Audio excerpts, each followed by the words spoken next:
Eco friendly life व तरुण तगडा भारत याच्या माध्यमातून आज ही आपण तरुणांची रॅली काढलेली आहे आणि विषय आहे तरुणांना या भारतामध्ये चांगल्या प्रकारे स्कोप मिळावा, त्याच्यावरून पर्यावरणाचं संवर्धन व्हावं अशा दृष्टिकोनातून ही रॅली विद्यार्थ्यांची आपण 15 ऑगस्टच्या निमित्ताने काढलेली आहे।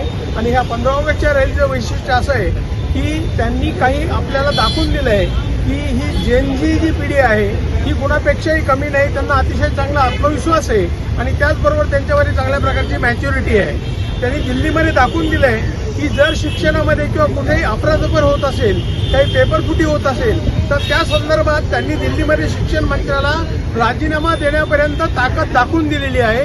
अशी ही जेनझी पिढी जी आहे ही न घाबरणारी, न कुणालाही डरणारी पिढी आहे।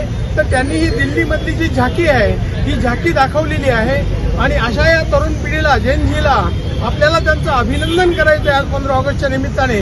आणि संपूर्ण भारतभर या जेनझी पिढीचं आपल्याला नेतृत्व तरुणांचं भारतामध्ये घेऊन जायचं आहे। तर त्यांनी दिल्लीमध्ये दाखवलेली ही तर फक्त झाकी आहे, अभी पूरा भारत और दिल्ली बाकी है।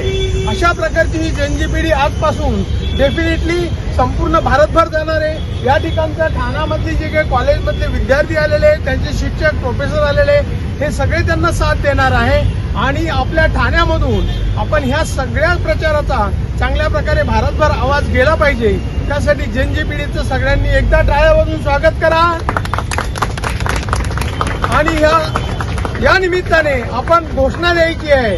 मी म्हणेल जय जयकार, जय जयकार, सगळ्यांनी म्हणायचं युवा शक्तीचा जय जयकार, जय जयकार, जय जयकार, युवा शक्तीचा जय जयकार, जय जयकार, जय जयकार, युवा शक्तीचा जय जयकार, जय भारत, जय भारत, जय भारत, जय भारत। धन्यवाद।